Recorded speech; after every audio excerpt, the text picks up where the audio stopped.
revelation.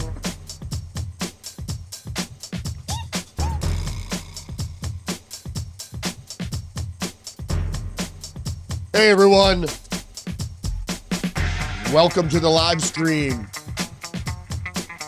It is January 9th, Thursday. What's up? Have over 40 headlines to get through. Top stories today. US GDP hits an amazing 5.4 in the fourth quarter of 2025. Unheard of growth.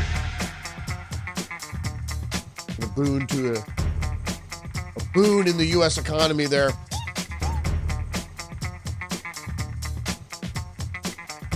Also, today, the left is trying everything in their power to derail the Trump agenda while maintaining their agenda. Trump has done quite a few things in the past 24 hours, including pulling out of quite a few UN, that's the United Nations accords, most of the climate accords, etc. Like I said, we have over 40 headlines to get through. So without further ado, let's read the news.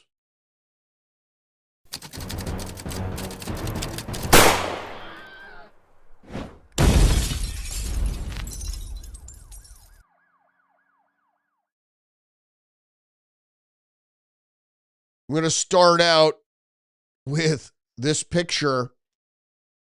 If you didn't know what this was, this is Jimmy Kimmel the other night holding up a holding up a t-shirt that says, Donald Trump is going to kill you. Now, quite a while ago, I heard Alex Jones talking about the left using the propaganda statement that specifically towards the African American community, that MAGA and Donald Trump are going to come and shoot you and kill you. And now you have the propagandists in the mainstream media, including late night talk, Jimmy Kimmel, holding up a t-shirt that indeed states that very thing. That's very disturbing considering what the fuck is happening now that the left has their martyr in Renee Good. So they have their martyr. Their tactics, their training has worked to antagonize ICE federal law enforcement to shoot a protester, an activist. So they have their martyr now, and we're off to the races. We've already seen quite a number of protests around the country. No riots have started yet, but the heat is going to be turned up. And it's already started here. I didn't even really want to show this headline here, but AP has come across with this headline and siding with the leftist agitators in naming the ICE officer who shot Renee Good is identified in court records. Also from Mediaite, Trump ally makes stunning declaration that disobeying feds means you can be killed. Obey and you get to keep your life. And there is some truth to this. Trump ally, Representative Wesley Hunt, a Republican of Texas, who is a black man, by the way, made a stunning declaration when he told Newsmax that only by obeying commands from federal agents do you get to keep your life. So let me just interject here. If you didn't see the live stream yesterday, I made it perfectly clear what the law states. And the law states that law enforcement has a pretty wide latitude with the use of deadly force. And some people have a problem with that. And I put out a clip yesterday talking about what you should do if you're encountered by people with guns. And that includes law enforcement. Now, law enforcement has the right to use deadly force. That's part of what they do. Their job is to neutralize threats to public safety and obviously their safety as well. So what Wesley Hunt is saying is not necessarily wrong at all. Is that if law enforcement, federal or otherwise, gives you commands, you must obey or you don't know what's going to happen. And this goes all the way back to George Floyd and the people before him that have been killed by police. So if a police is pointing his service weapon at you and says stop, and you don't stop, even if you're unarmed, he can shoot you. That's the reality of law enforcement.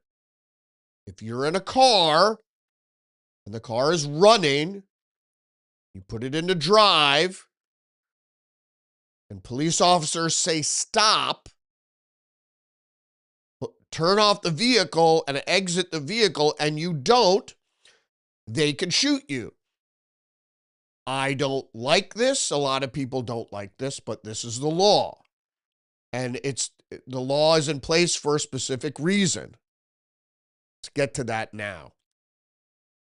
The Federalist has the headline, "The 9-0 SCOTUS decision makes clear law enforcement's right to stop threats to public safety." Actually starts here. I have these slides out of order. The case known as Plumhoff versus Richard dates back to 2004 when a West Memphis police officer pulled over Donald Rickford due to a broken headlight. Now, I'm just going to interject here one thing.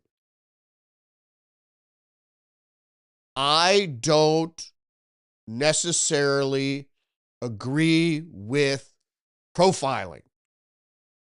The simple reason is you see a young guy in a hoodie driving in a bad neighborhood, that gives you the right to pull people over or to find a reason to pull people over. He doesn't make a complete stop at a stop sign, or he goes through a yellow light, or in this case, he has a broken headlight. I don't necessarily agree with that.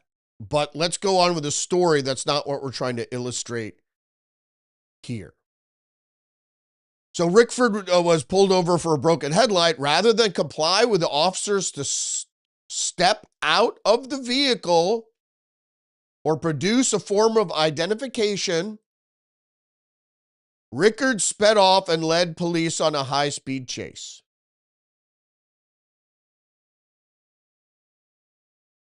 As described by Justia, which is a Justice magazine, the chase culminated in a spin-out in a parking lot where Rickard continued to accelerate even though his bumper was flush against a patrol car, so he had been blocked in. And it's sort of similar to what happened to Renee Good, is we don't get a lot of context about what happened prior. That she was blocked in because she was harassing police in her vehicle. So she was blocked in. She, on both sides, by ICE vehicles and with an officer who stepped in front of her car to prevent her from leaving.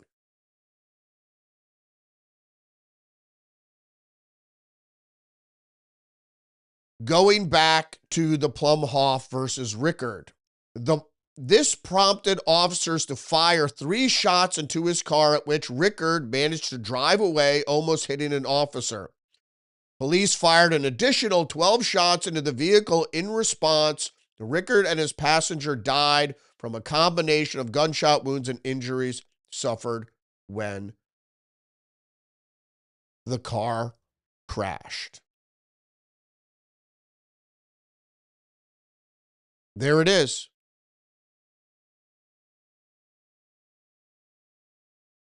So the original court said,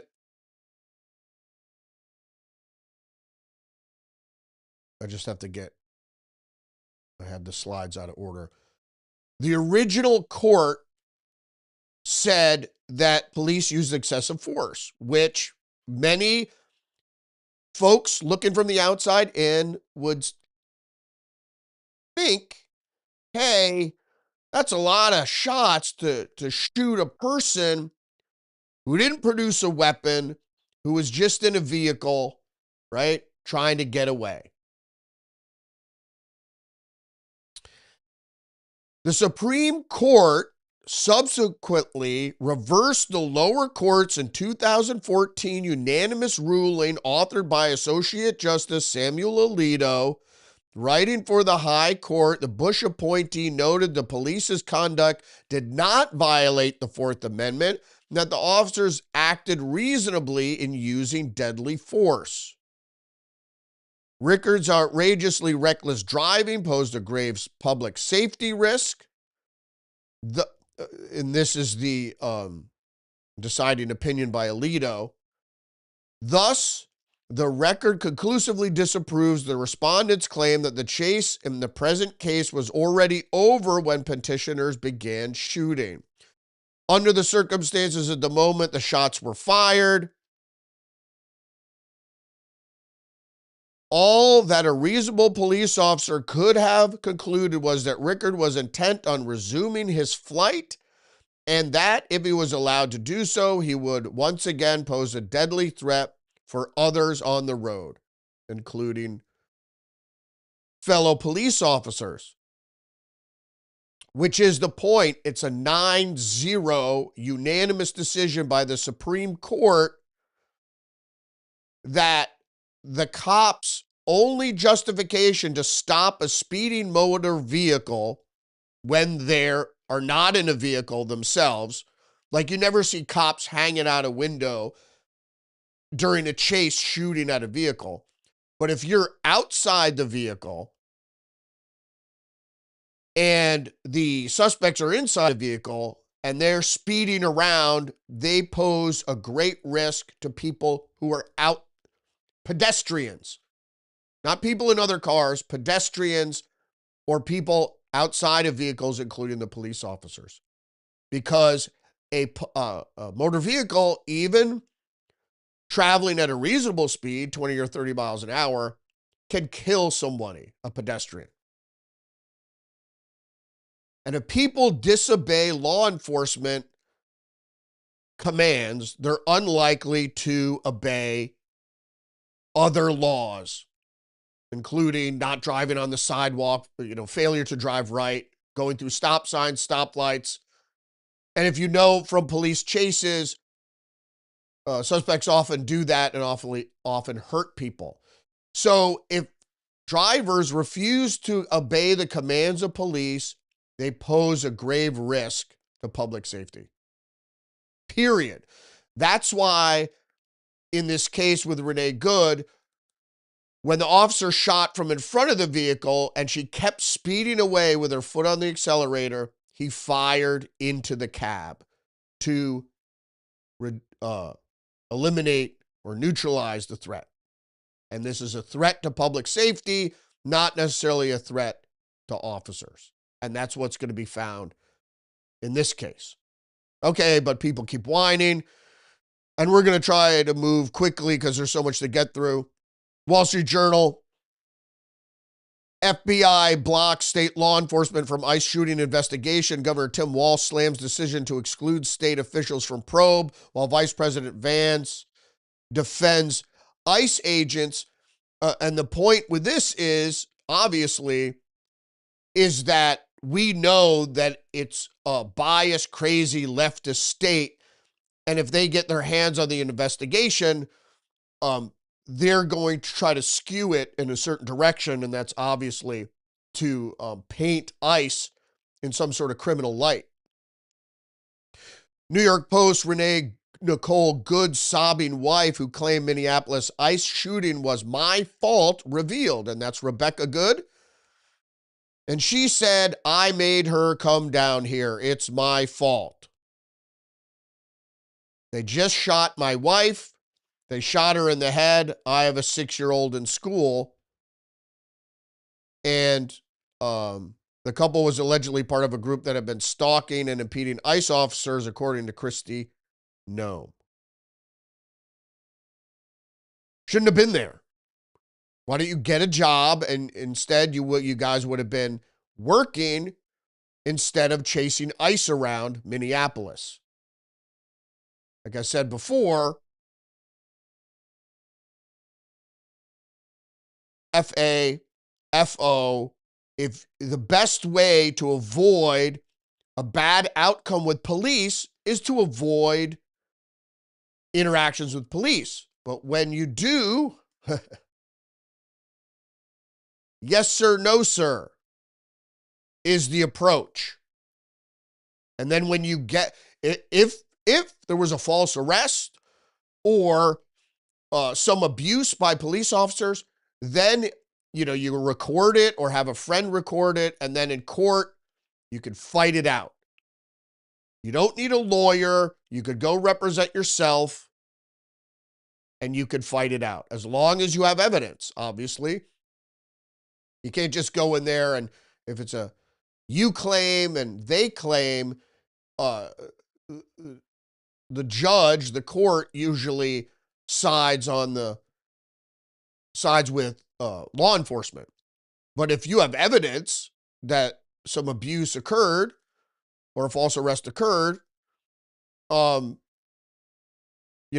charges could be dropped, providing, you have that. All right.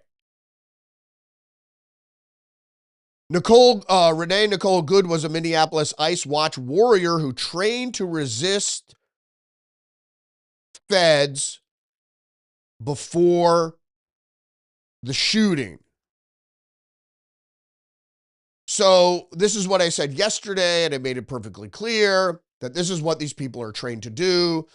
In the subsequent umbrella groups that originated under Organizing for America, OFA, which is now disbanded, but when it existed, if you ever went on the website, they outlined the type of training they gave to activists, and part of it was thwarting and protesting police presence. All these tactics are replicated in city after city. This is a network. They all have the same tactics that have been employed and shared, and their NGOs supporting these people, supporting these groups, etc. It's a network. Now, the network is full of shell companies and their ways to hide their affiliations with people. It's secret, so forth and so on. So don't be mistaken there that they don't exist. And we're going to get to that. Postmillennial also reiterates Renee Nicole Good was an ICE watch warrior trained by far-left activists to disrupt and resist agents. Good had become involved in an anti-ICE watch group. And actually what they said is that she was the lead instigator in the ICE obstruction that was going on that morning. Now, was Renee Nicole Good the leader? I think it was her wife, Rebecca Good, who was the militant one. She was the one, she even admitted she brought Renee down there. So Renee was the driver. And in a picture, a photograph I showed yesterday with the initial stop by ICE that stopped their car, Renee was actually in the passenger seat. So they had been tag teaming there. And when Renee was shot, her wife, Rebecca, was outside the vehicle in the face, within 3 feet of an ICE officer recording him at very close range. I mean, she was within 3 feet. She was holding her phone out like that, which is obstruction anyway. So they were involved in harassment, obstruction, and impeding law enforcement. And they had been trained to do so. It'd be interesting to find out exactly where they were trained, but all leftists have been trained to do this who go out there and do that. New York Post has the headline, car attacks on ICE agents spiked by more than 3,200% in 1 year, the DHS reveals after Minnesota shooting. No surprise there. I mean, and it's like I said previously, it's all instigated by far left groups. This is indeed a conspiracy. Either implied or directly ordered. There's more. PJ Media, Marriott fires employee who doxed ICE officers. So you had one of these employees, just like communism, there's secret members everywhere. It's a conspiracy, all looking to undermine the lawful acts of government employees. A hotel employee who illegally endangered immigration and customs enforcement officers quickly had to face the consequences. A Marriott Hotel's management didn't want the same PR nightmare Hilton Hotels had this week when one of their affiliated hotels canceled ICE reservations and lied about restoring them. An independently owned Marriott Hotel, Residence Inn in Bloomington, tracked down the identity of their employee who was doxing ICE officers on Reddit for the purpose of helping activists find them. The employees shared not only the names and emails of the federal officers, according to Fox News, but also surveillance footage stills of them. For what purpose? What purpose? You know what purpose? To possibly cause harm, harass, and otherwise commit illegal acts in regards to these legitimate law enforcement operations. Associated Press, federal immigration officers shoot and wound 2 people in Portland, Oregon. This is the latest event here. A Venezuelan illegal affiliated with a transnational Trinidad prostitution ring was involved in a recent shooting in the city when agents identified themselves to the occupants during the targeted vehicle stop in the afternoon. The driver tried to run them over, the department said in a statement. Fearing for his life and safety, an agent fired a defensive shot. The driver drove off with the passenger fleeing the scene. They were later found. I think they're dead.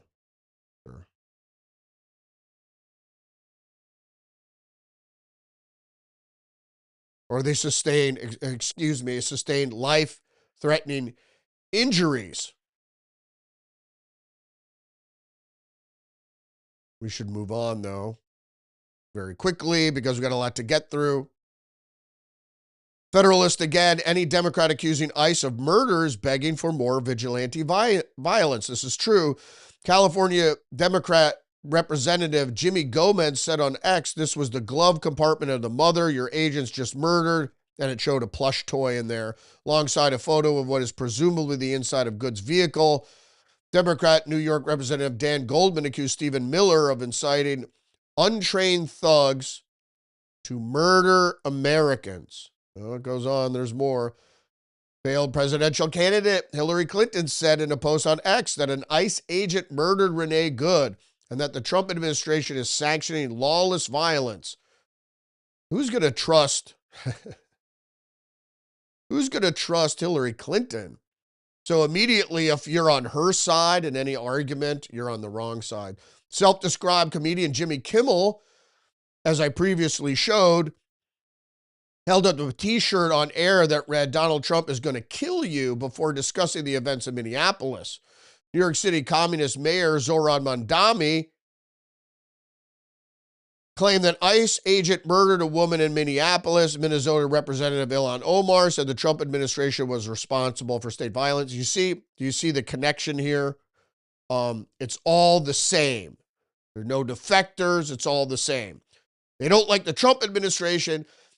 Any bad outcome of anything the Trump administration is doing according to their policy is going to be met with reprisals, verbal reprisals from the left. Leftist influencer Harry Sissy posted the ICE agent who shot the woman in the face and killed her in Minneapolis needs to be indicted on murder charges today. Former MSNBC co-host Crystal Ball posted Wednesday morning that it was looking like ICE thugs murdered an American protester. The statements are particularly egregious given that ICE agents have been victims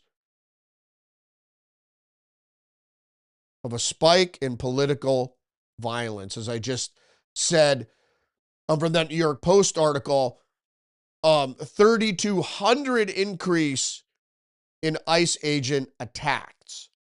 And even this specific officer who shot Miss Good was previously dragged from a vehicle while trying to make an illegal immigration arrest. There's more. Given the extremely hostile scenario, calling an officer involved in a shooting and apparently an act of self-defense that is still under investigation, murder, is not merely a reckless accusation of wrongdoing. It's a declaration that the state itself is acting criminally. And if that assertion is true, it implies that the state is illegitimate. By that logic, if murder charges are not brought, the justice system is complicit in a cover-up of violations by an illegitimate state. Suddenly, illegal obstruction of the law enforcement and violent protesting begin to look justifiable or even a moral obligation. And that's the whole point. Is in this Overton window, morally, people are looking at what they're doing as righteous. That was the argument that the Goods presented, that lesbian couple were out there because they're compassionate. Don't you have feelings for illegal immigrants who came here illegally and they deserve to stay and not to be deported because we don't really know why? Well, we actually do know why, is because the propaganda, they could not willfully resist the propaganda. So they're being told that everything has happened is illegitimate when actually it is entirely legitimate. But in the subjective nature of postmodernism, if you don't think it's legitimate, then it's not legitimate. Doesn't matter what the law states. And just to remind Democrats out there, the law is arrived at democratically. So if you are resisting laws that were created democratically, how can you be a Democrat? There's more from the Federalist. Washington Post analysis of the Minneapolis shooting is pure propaganda. Indeed, Washington Post says video shows ICE agent in Minneapolis fired at the vehicle driver as a vehicle veered past him. It doesn't matter. They kept showing the angle of the tire. And even the New York Post started saying that he fired as the tire. First of all, he couldn't see that the tires were moving right. He just saw that the driver had revved the engine, put it into drive, and began moving forward. That's all you have to know. This is after multiple orders of her to shut off the vehicle and get out of the car. She didn't comply once. She didn't even put it into park. Matter of fact, when the officers approached, what did she do? She put it into reverse, then put it into drive. The officer that shot her specifically stood in front of the vehicle to keep her from fleeing. That didn't keep her from fleeing. Goes on to say the ICE agent was not in the vehicle's path when he fired at the vehicle. It doesn't matter. Right from the get-go, it is clear, according to the Federalist, that the make-pretend reporters, Aaron Davis and Jonathan Barron, aren't trying to inform their audience of what actually happened, but are instead seeking to advance the Democratic Party's anti-ICE agenda. Indeed. Now, we talked about the network and how people are informed on this. And I'll show you. Because the News has the article. If you didn't know who this Singham person was, Comrade Singham to face House subpoena as his CCP-tied network leads renewed anti-ICE protests. If you don't know what CCP is, that's the Chinese Communist Party. Because in the sources I refer to, not like the liberal sources like the New York Times or Newsweek or whatever, you'll read a whole story about China and communism isn't mentioned once. Chinese Communist Party linked activist network began helping lead renewed anti-ICE protests nationwide in the wake of a fatal shooting in Minneapolis. The same day, a House committee voted to subpoena the wealthy Marxist businessman helping fund their far left activities. Representative Anna Paulina Luna, Republican of Florida, posted on Instagram earlier this week that I have formally made a motion to subpoena Neville Singham, originally a British citizen, but he's an American billionaire with ties to the CCP. In her comments during the House Oversight Committee session on Wednesday,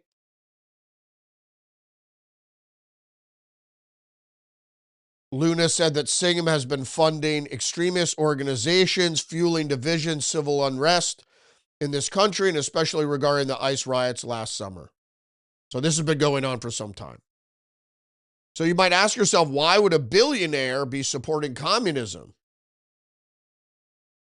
Keep asking yourself that, because the reality is that communism, socialism, is controlled opposition to corporate fascism.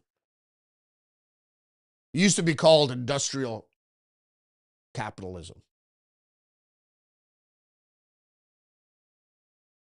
Federalist again, we need a J6 level manhunt for everyone who obstructs immigration and law enforcement.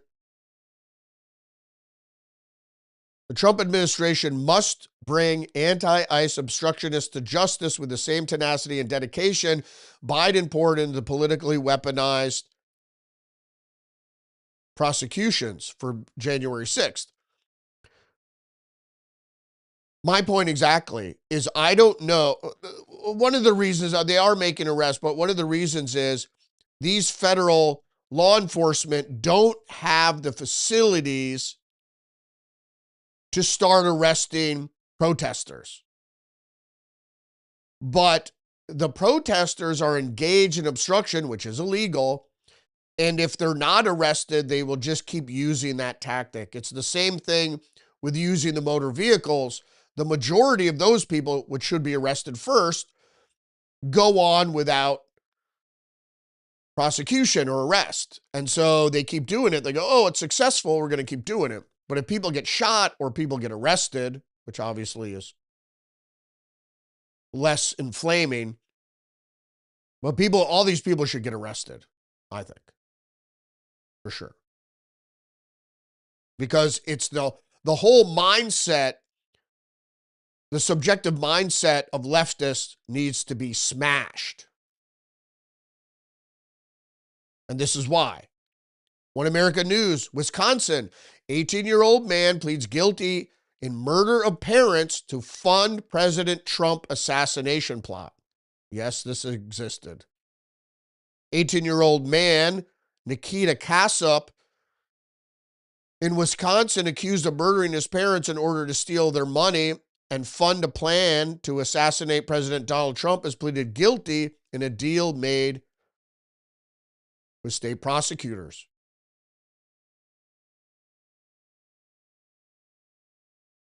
Do you understand what's happening here? All this anti-ICE shit is anti-Trump shit.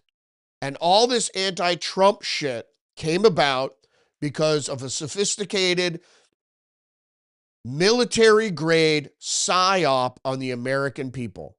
It's a demonization campaign. It was easily done. Now, you don't have to like Trump, and I never really cared for Trump much before he, entered political life, because I vote on policy, not on personality. I've kind of grown to like him a little bit over the days, just about his frankness, which I enjoy. Instead of the smarmy, canned political responses that are spewed out of political parties. And now we're going to get to some juicy tidbits here. Just the news: Trump's withdrawal of U.S. from key climate organizations angers some activists but draws praise from others, including me. Donald Trump Wednesday signed an executive order pulling the U.S. out of 66 international organizations, which the order says are contrary to the interests of the United States. Among those organizations Trump targeted are two prominent climate organizations: the Intergovernmental Panel on Climate Change, IPCC, and the UN Framework Convention on Climate Change. All right. Good. And he has pulled out of a bunch of different UN committees and conferences and councils. I don't think we should pull out of the UN completely, but the UN is part of the New World Order, which is a one world global government scheme. And it always has been. It was the same thing with the League of Nations. I do think there should be a global forum where disputes among nations could be handled in a debate forum. I think it's a lot better than military action. But I don't think all these WHO and these accords that basically ask you to give up your sovereignty as a nation to some higher tribunal is bullshit. Just the news: Trump orders government to buy $200 billion in mortgage bonds to lower interest rates. This is fantastic because what he did also is sign an executive order to ban the action by large financial organizations to corner housing markets. They're buying up houses, which raised housing prices. So he's buying $200 billion in mortgage bonds using taxpayer dollars to lower interest rates to make housing more affordable. So he's addressing the needs and wants of Americans. Important. Washington Post: Trump suffers day of significant Republican defections on House and Senate votes. Indeed, if you didn't know what was happening here, high-profile pieces of legislation Thursday suggesting his party is unyielding loyalty to this point in his term has started to splinter.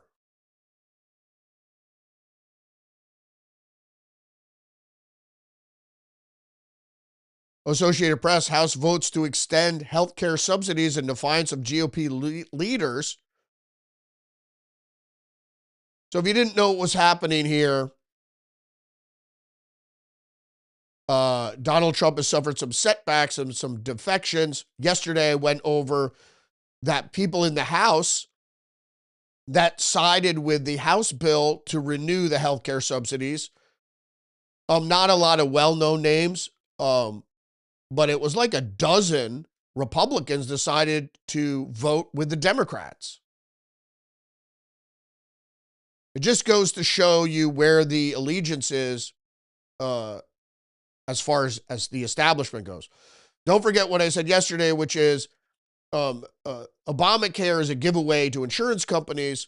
Why don't you take those subsidies and instead of directly paying insurance companies, give the people their money? Give the people the money in an HSA or something.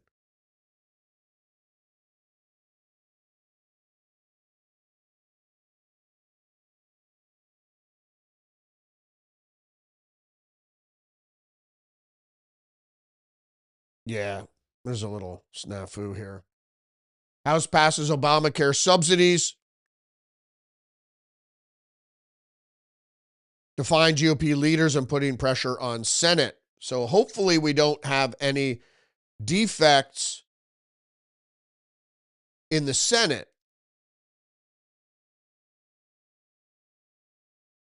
So, yeah, I don't have that here. Where is it?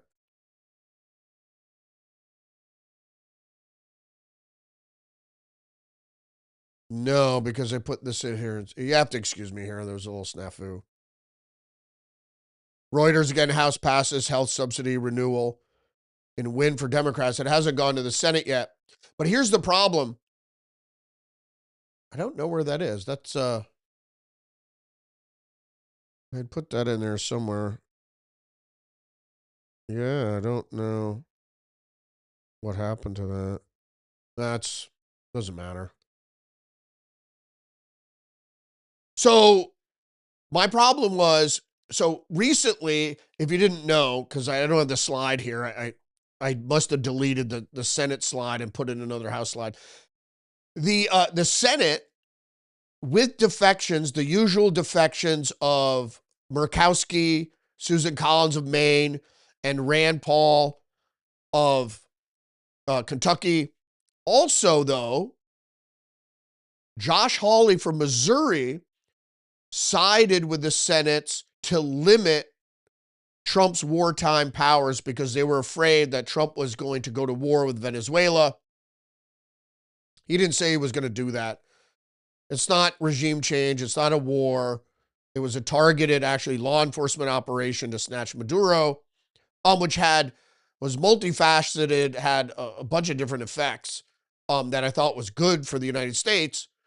But, people get turned around when they hear news. They don't know what to think.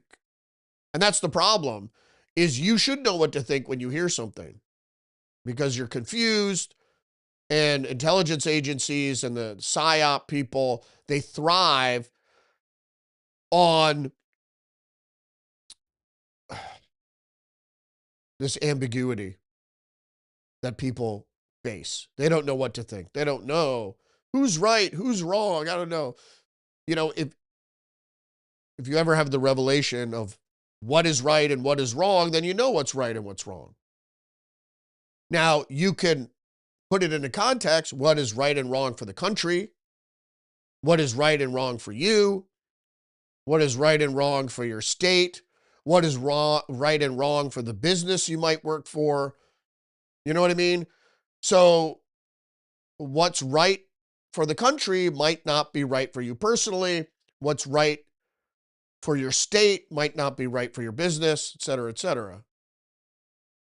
I know it's very complicated. But let's get to the next headline.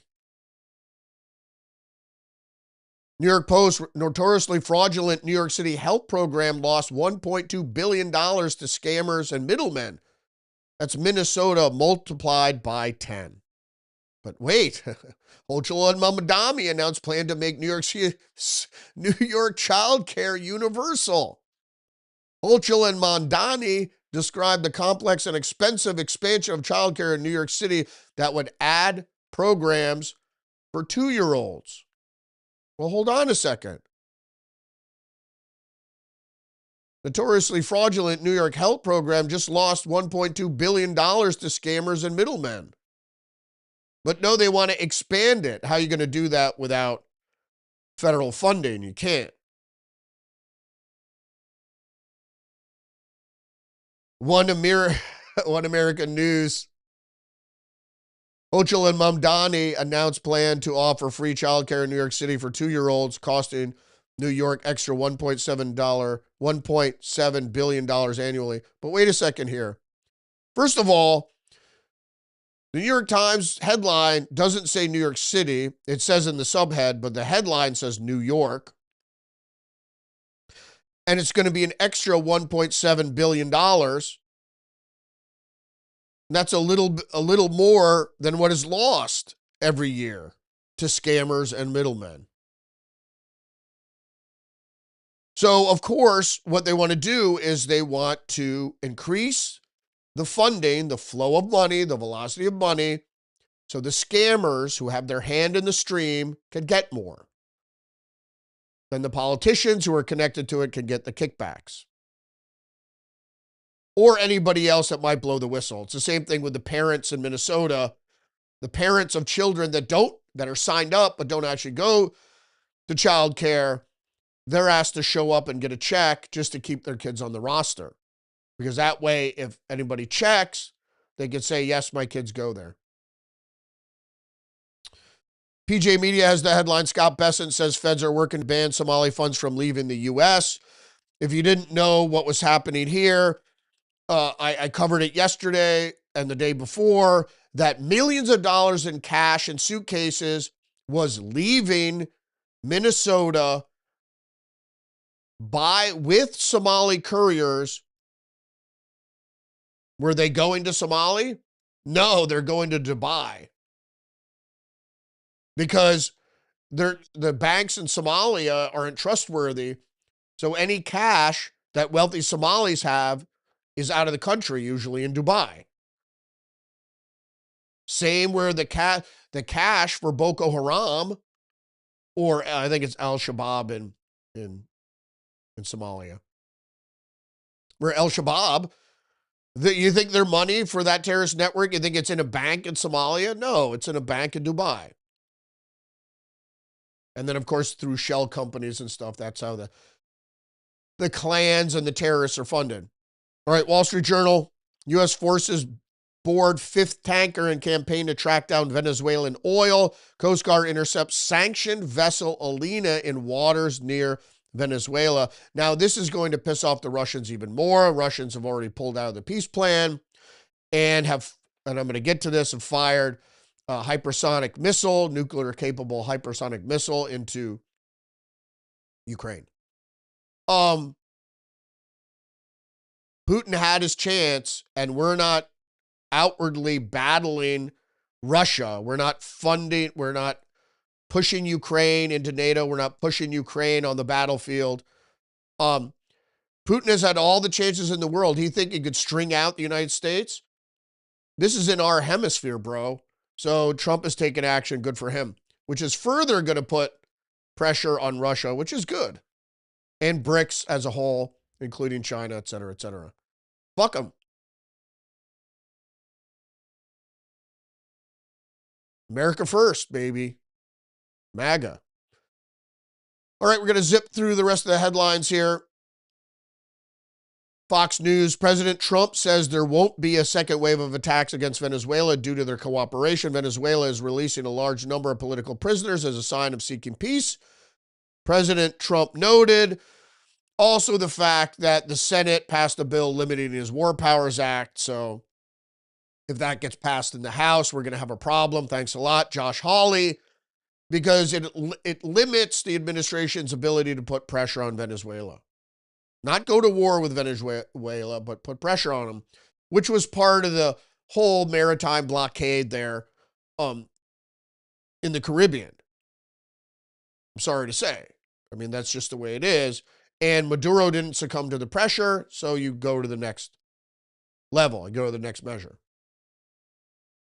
New York Post, Trump plans to meet Venezuelan opposition leader Maria Corina Machado. Would be a great honor to receive her Nobel Peace Prize. This is basically from an interview that Sean Hannity did with the president last night. I watched a little bit of it. I'm not a fan of Sean Hannity, so he's so. I'm not gonna get into it. In any case, that's the reality there, is that he's invited her to the White House. She's the opposition leader for all intents and purpose, because the Edmundo guy was only put as head of the opposition in the election because Machado was banned or barred from running by Maduro. So she's effectively the leader of the opposition. She was skirted out of the country and into Europe with the help of American special forces. Now she's coming to the White House to meet with Trump, which is more pressure on Venezuela. Whether she's going to be installed somehow in Venezuela is unlikely. The conditions on the ground, I don't think, would permit that right now. You don't want to cause a civil war. But maybe in the future.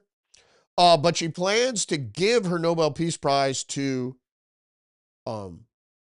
President Trump. And if she does that publicly, that would be awesome. House votes to subpoena journalist over report on Delta Force commander. Oh, where's the text for that? Hold on a second. In any case,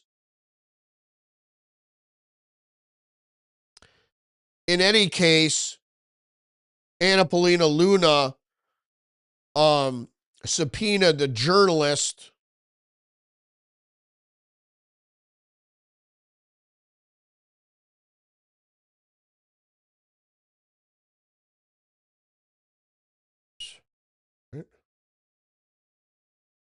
There we go.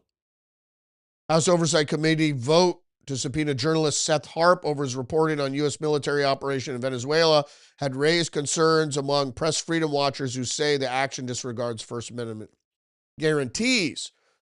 Luna said doxing the reputed Delta Force commander and leaking classified information, putting a service member and their family in danger, is dishonorable and feckless. I happen to agree with this. I know I used to work in journalism, so I'm biased in that sense. I believe in press freedom, but when you're endangering what is basically an ongoing military operation, I have a problem with that. Generally. I'm sorry. I don't, it's an ongoing military operation. You should have some allegiance to the nation you live in. Even if you don't like what you're doing, that's where you live. You don't want to undermine the security, which undermines the sovereignty of the nation you live in. It's like people that want the operation in Venezuela to fail because they don't like Trump. But that hurts the country, and that's the country you live in. People are so biased. It's not a fucking football game. Oh, because my team is against Trump, and so I want everything Trump to do to fail. So you want the economy to fail. And we've heard shit like this from Bill Maher in the past. I hope the economy tanks because I don't like Donald Trump. I mean, how stupid is that? You really, you start to get twisted. National Review, and now Trump has taken over defense contractors. Who has a problem with that? I don't. That's the difference between corporate fascism. In corporate fascism, the corporations dictate to the politicians. In a republic, the politicians dictate to the corporations. And you see Trump doing that time and time again. If it's not the pharmaceutical industry, it's the defense contractors or the housing industry, or recently with the finance industry that are buying up all the houses. He can't tell them to stop, but he has an executive order making it illegal. So how is he a corporate fascist if he's going against the corporations? Listening, leftists. So dumb. See, they want the government to fight the corporations, but the system that we had under Joe Biden, it was a public-private partnership, which is the nature of corporate fascism when the corporations control the government. But they think somehow you're going to get a leftist government in there that's going to control the corporations. It doesn't work that way.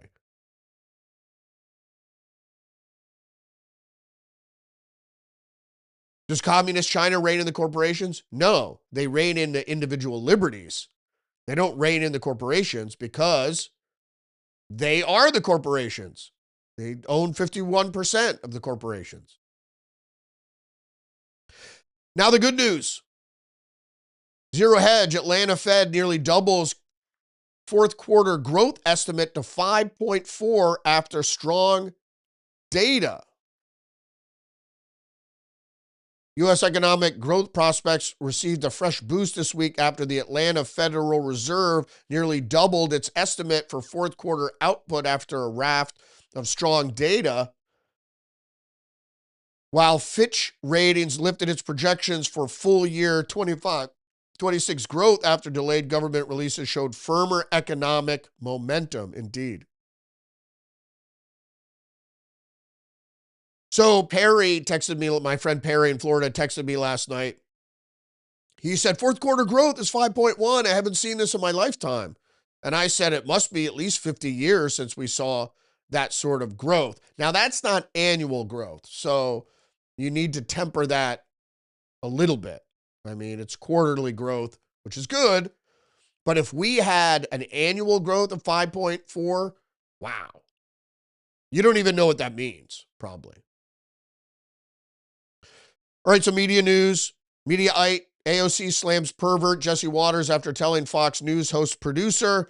If you watch Jesse Waters, he has an intern. He's a producer that goes and does man on the street interviews, which are actually pretty hysterical. Johnny Belisario approached Ocasio-Cortez to extend an invitation to Jesse Waters if she wants to come on the show. The video was captured by Pablo, it doesn't matter, a migrant insider. It doesn't matter where it was posted.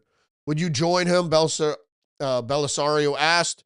He has sexualized and harassed me on his show. And he has sexually harassed me on his show. He's engaged in horrific sexual exploitative rhetoric. Exploitative rhetoric. That's not true, Congresswoman, Johnny said. It's true. Because he accused me of wanting to quote unquote sleep with Stephen Miller. Jesus. Who the fuck cares? The problem is, if you have a problem with people and you don't want to talk to them, go on the show. Why didn't you say that on the show? Why didn't you go on Jesse Waters and goes, I don't appreciate your sexual suggestions of me and Stephen Miller. I find Stephen Miller reprehensible, blah, blah, blah.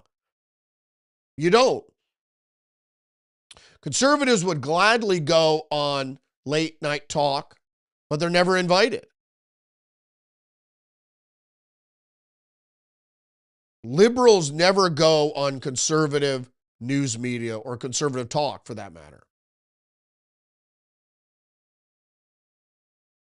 MAGA curious CBS boss stalls another anti-Trump 60 Minutes report. This is from the Daily Beast. If you don't know who Bari Weiss is, she was a leftist, a conservative-leaning leftist who was put as editor-in-chief of CBS News. And so what she's trying to do is be objective.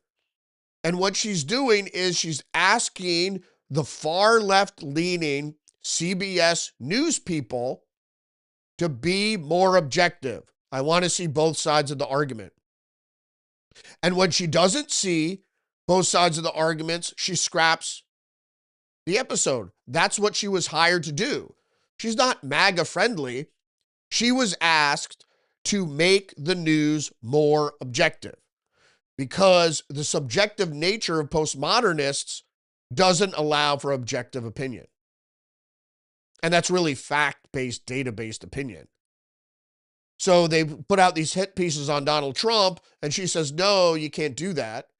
If it's going to be critical of Donald Trump, you have to give them their due. All right, running long here, of course, as usual. Just the news, CDC misled the public with study implying COVID vaccines save healthy kids. UCLA expert warns. Well, we knew that, right?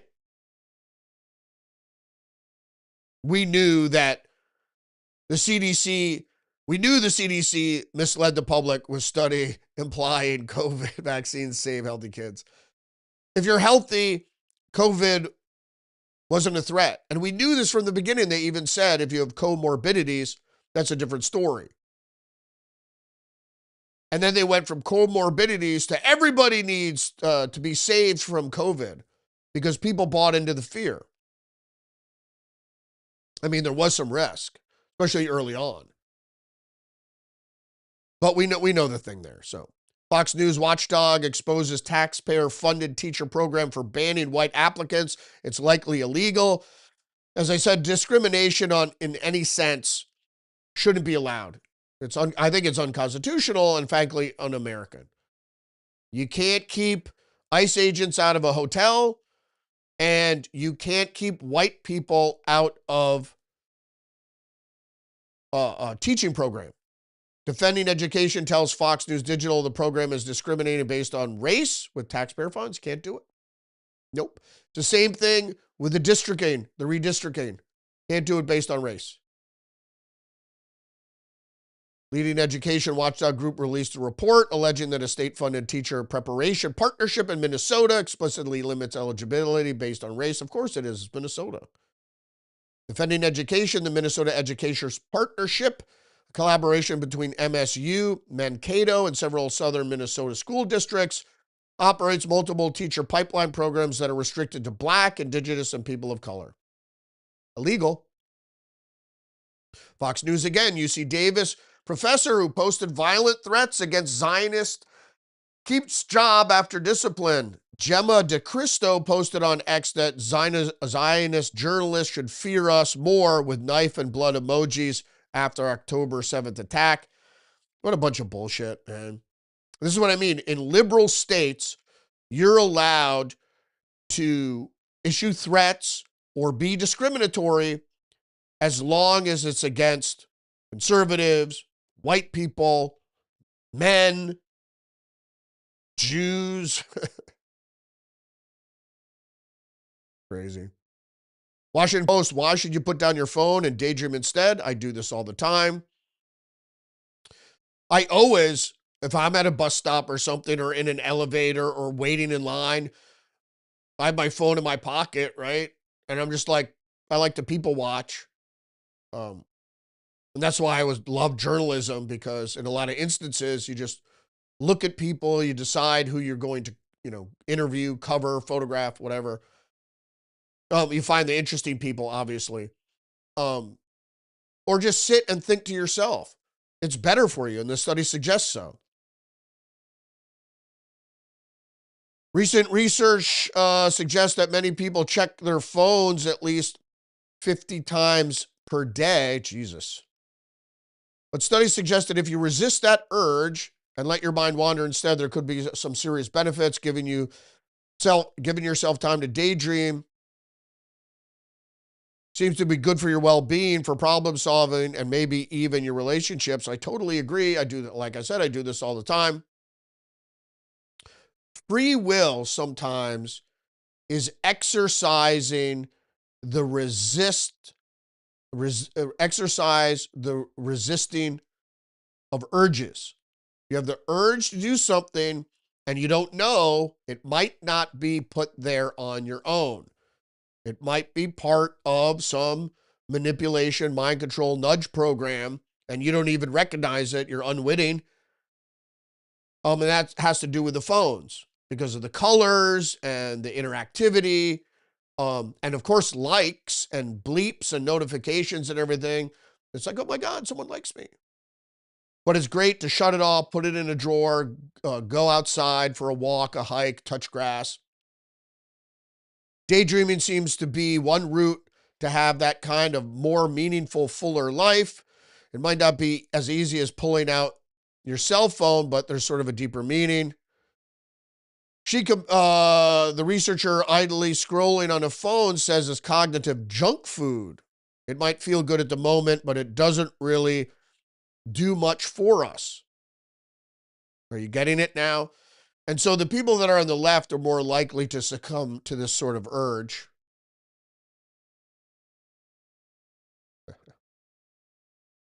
Just the news, robots and AR are the talk of the Consumer Electronics Show in Vegas. Of course, we're seeing a lot of humanoid robots controlled by AI. Fox News, Russia fires new ballistic missile at Ukraine, killing at least 4. Moscow claims strike was retaliation for an alleged drone attack on Putin's residence that Ukraine and Trump dispute. Whatever. The fact is it was a hypersonic missile traveling at 8,000 miles per hour, and that it was nuclear capable. I-24 reports Iran cuts internet access nationwide. Data shows Iran has been plunged in a nationwide internet shutdown as protests continue. Not surprised by an authoritarian regime. No love lost. I have no problem with Iranian people, but I don't like authoritarian governments, a theocracy or a technocracy or any kind of autocracy. Oh, Trump's a dictator. Is he really? He was voted in, and democracy still lives. He's not a threat to democracy. They said that in his first term. He's not going to leave. He left. The Guardian, French president condemns U.S. for turning away from allies. Emmanuel Macron comments come as Germany's president Frank-Walter Steinmeier warns against turning world into robber's den. This is UK Metro. EU leaders say Trump is destroying world order after leaving woke UN agreements. Yeah, the new world order. He's destroying the new world order. And you got to like that. Now, Trump has his own failings. I mean, everybody has their shortcomings. Like I said, I never really liked Trump that much. But I think he's doing good work, and he's better than anybody else we could have hoped for certainly. Way better than Kamala Harris ever would have been, certainly. I love exactly all the things he's doing, even though I don't like him much. The one thing I don't like what he's doing is his support for AI. But it could be argued that in the AI race, which is the same thing as the nuclear race we had with the Soviet Union, which was made purposely to propel the advancement of AI to our detriment. I wish he was more honest about that. How do we do today? 108. So that seems to be the mark there. It's like, oh, it's an hour and 8 minutes. So sorry about the length there. But we got through over 40 headlines, which was great. We covered and analyzed quite a bit there. So appreciate you joining me today. Don't forget to engage the channel, like, subscribe, leave a comment, share the podcast. Join me every day, Monday through Friday, live stream at 10 a.m. on Rumble. It is my base. But if you want to check me out on YouTube, I'm there as well. Also live streaming on Facebook and X and locals. So whatever you prefer. Remember, you're under attack psychologically and biologically, so stay hip to the trick. I appreciate you. I'll see you tomorrow. Respect.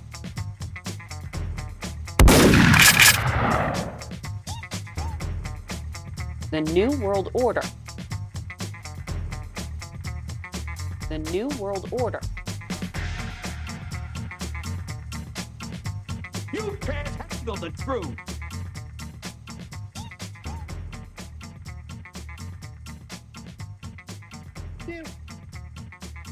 Conspiracy. You know that is a conspiracy.